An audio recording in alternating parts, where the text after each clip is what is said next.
I bought some things. I got a fuel pump. I wanted the stock mechanical.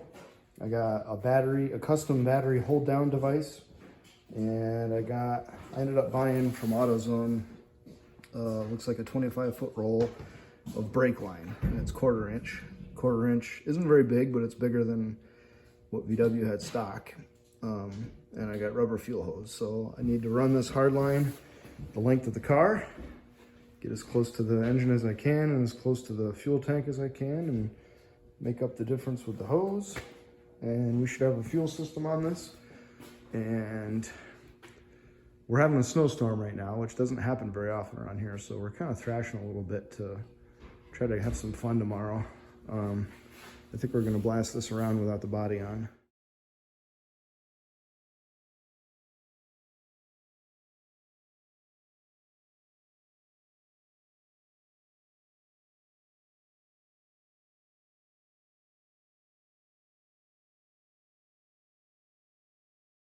Okay, fuel pump in. Hopefully it's the right push rod. It should be. There's 2 different lengths if you're not familiar with them. This one should be the longer rod, which is what I put in. If not, it won't work. So we got the hose run over there. I'm not going to show you every square inch, but we're in the hard line in here, there, through here, and then it came out. The buggy gas tank is going to sit here, but without the body on, there's nothing for the tank to sit on. So temporarily, I got this, the hard line coming out here. I left it a little extra long so I can trim it later. And I just temporarily hooked up to this, I don't even know what it is, from a snowblower or something, this little 2-gallon tank. So I just C-clamped it on there, and that's going to be our temporary fuel system until we put the body on. Because we want to work on the fun running gear stuff, not the body. That's probably going to be last. So fuel system done. Next, I got to get the brake lines done. Just 3 brake lines and it's done. So I wanted to say, it's probably a little controversial to put the fuel line there, because a lot of people say the obvious answer is you don't want a fuel line inside the vehicle where you're sitting, because if it catches on fire, blah, blah, blah, blah, blah. But I weighed my options of where I could put it, and it's basically there, inside the tunnel, or underneath somewhere. Now, underneath the VW, under the heater channels, there's where the pan meets, there's kind of a indentation up in there. And in the past, I put fuel lines in there, like on street cars.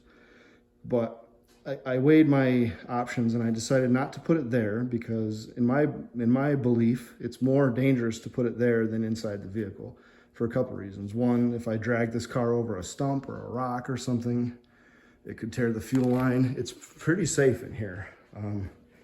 Rust isn't going to be a concern. It's tucked in tight enough that nobody's going to kick it off or hook it on a tow or something. So in my opinion, it's safer in here. And because it's an open vehicle, you can get out quickly and blah, blah, blah. It's not a race car, blah, blah, blah. So don't go in the comments and say, what a stupid place for a fuel line, because I don't care. That's where I decide is the safest.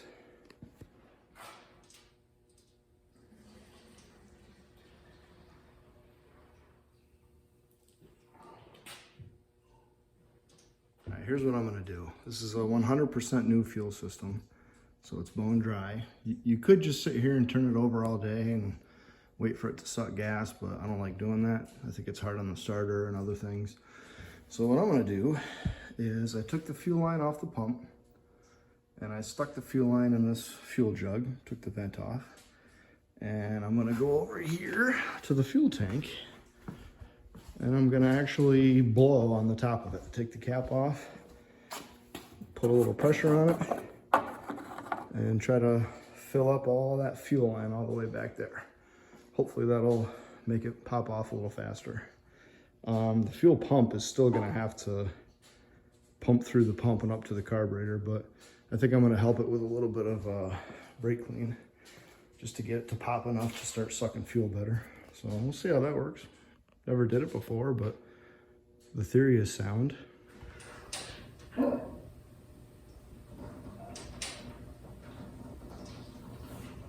I hear fuel running at the back.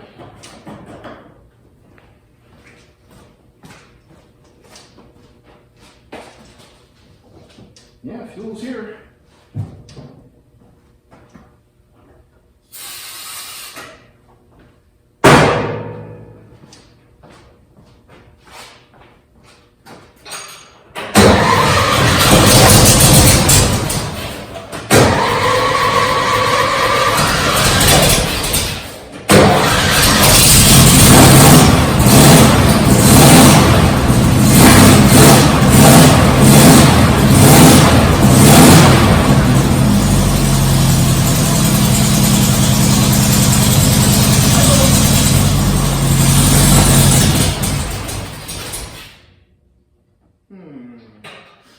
What happened there? Why did it die? It seemed to run a little worse and worse. Is this cap vented? Doesn't look like it. I'm gonna leave it off, see what happens.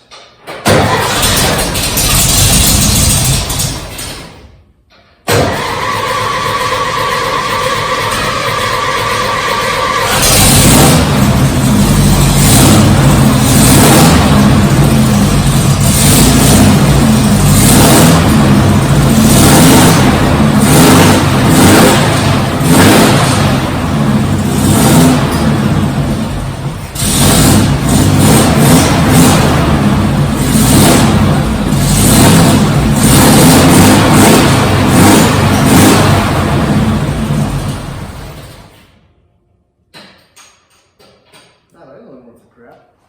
I think that cap needs to be vented. Makes me wonder how the lawnmower ran with it. Well, I'm not going to get too interested in it because remember, this gas tank is very temporary, but I don't know what's going on with this cap. It's got some kind of, whatever that is, I don't know. But there's a hole right there. I don't know where that hole goes. Doesn't seem to go to the outside of the cap. I'm thinking about just drilling a small hole right in the top of that. If I didn't say what I'm thinking, for fuel to run out of a gas tank, you gotta have a vent. And this tank doesn't seem to have one. That's why I was wondering if that's why it ran good for a minute and then kind of died. As soon as I took that off, it fired right up and was fine again. So, I mean, the trouble with just drilling a hole in that is it's gonna splash out, but I think it's gonna be okay. I keep saying that's temporary. Don't worry about it. I'd like to just drive it around the yard a little bit. All right, I'm gonna do that. I'm gonna drill a hole in this and move on with my life. All right, I know it's temporary, but I also know me, and I know before I put the body in the new fuel tank in that I'm gonna be tempted to drive around and take people for rides. And I know from experience that if you just drill a hole in a cap, it's gonna splash you in the face. So I prefer to not splash my wife or children in the face with gasoline. So I did a quick drill and tap and put that fitting in it and just ran a hose down there. So that'll stop people from getting splashed in the face. So fuel system should be good enough to drive around the yard or dirt roads nearby or whatever. So I'm gonna move on to the brake lines. And I got all the lines hooked up and everything. What I'm doing now is I'm here alone, so I don't have anybody to help me bleed the brakes, but I made this little setup a while back. It's just a regulator going to a fitting on top of the reservoir, and all it does is put a little bit of pressure on the system. You don't want to put like 100 pounds, but 10 or 20 is okay. Just put pressure on top of that reservoir, pushes down on the fluid, and I got the bleeder furthest away open. When fluid comes out of that, you're done. The only thing is you have to fairly regularly stop, open the reservoir and make sure it's not empty, because then you're forcing air into the system, which obviously is bad. In fact, I'm about ready to check it right now. So I'll just unplug that, take the cap off and check the fluid level. Now that's an old master cylinder. It was good when I took it off, but I'm hoping it, there's nothing wrong with it. So you might think that putting air into the reservoir is stupid because it would force air into the system, but that's not true. It just keeps pressure on top of the fluid and pushes the fluid down. It doesn't inject air into the fluid, if that makes sense. I've done this 100 times, and I've found it's the best way to do it. It's better than vacuum, better than having someone sit in the seat and say up, down, up, down. So I'm not going to film any of that. It's all boring. I'll let you know when it's all done. I took all the tires off so I could get to the bleeders easily, and I got the back lifted way up and the front down as low as I can get it. Hopefully that'll help let the air naturally fart. Hooray!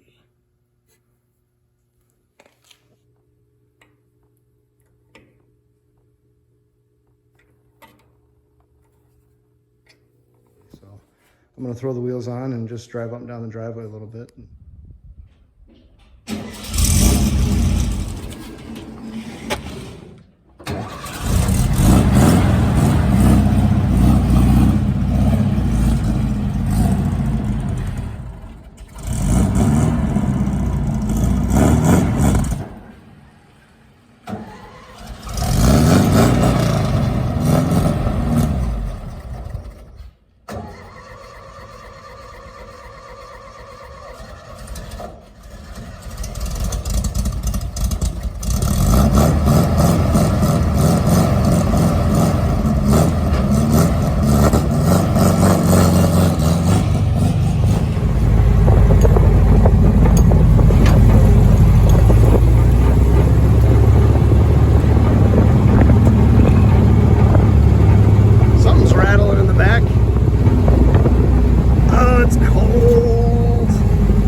If I turn right, it doesn't quite soak me as bad, so I'm gonna go clockwise around the house. Oh,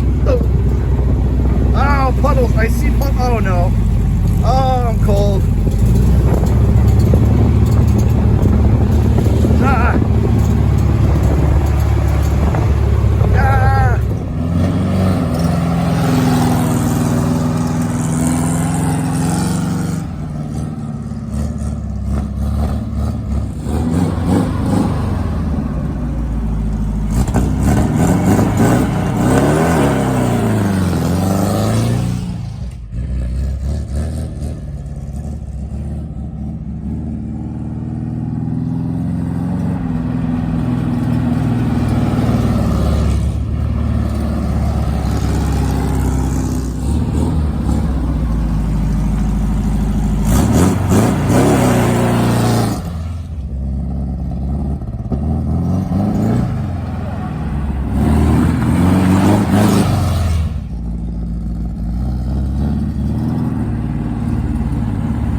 Show you why I'm not giggling and happy right now.